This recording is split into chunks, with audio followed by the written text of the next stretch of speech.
বিজয়ী হয়ে যদি সংসদে যান এবং সরকার গঠনের সুযোগ আল্লাহ তাআলার মেহেরবানিতে পান, আমরা কথা দিচ্ছি তাঁত শিল্পকে আবার জীবন্ত করে তোলা হবে ইনশাআল্লাহ। 2024-25 অর্থ বছরে বাংলাদেশ গুঁড়া দুধের চাহিদা পূরণ করার জন্য বিদেশ থেকে 5,000 কোটি টাকার গুঁড়া দুধ কিনেছে। অথচ সিরাজগঞ্জের খামারিরা দুধের ন্যায্য মূল্য না পাওয়ার কারণে তার প্রতিবাদে অনেক সময় রাস্তায় দুধ ঢেলে দেন। খামারিদের প্রতি এটি হচ্ছে সরকার এবং প্রশাসন যন্ত্রের উপহাস, উপেক্ষা। আমরা আপনাদেরকে কথা দিচ্ছি, সিরাজগঞ্জের দুধ প্রয়োজনে আর ঢাকায় যাবেই না।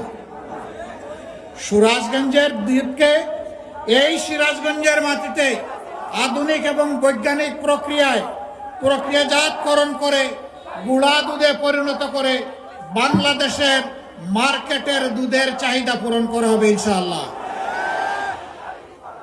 এতে করে খামারিরা উৎসাহিত হবেন, নতুন ইন্ডাস্ট্রিগুলো, প্রসেসিং ইন্ডাস্ট্রি গড়ে ওঠার কারণে বিপুল সংখ্যক যুবক যুবতীর কর্মসংস্থান হবে।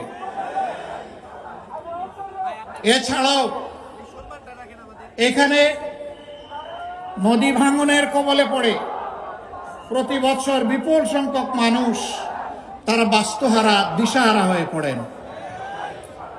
এর সাথে মানুষের কপাল কিসমত জড়িত।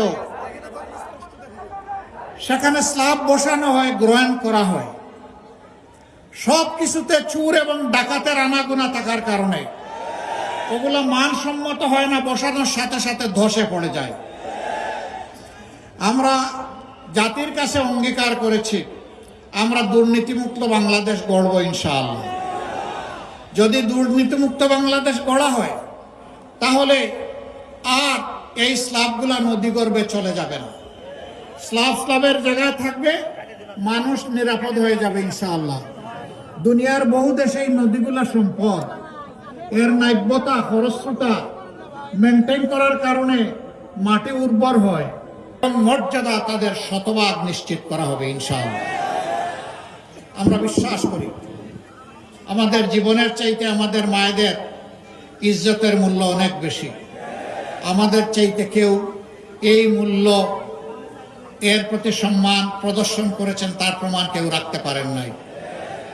যারা আজকে বড় গলায় কথা বলেন বিভিন্ন জায়গায়, তাদের হাতেই আমাদের মা বোনেরা, মেয়েরা ক্ষতিগ্রস্ত হয়।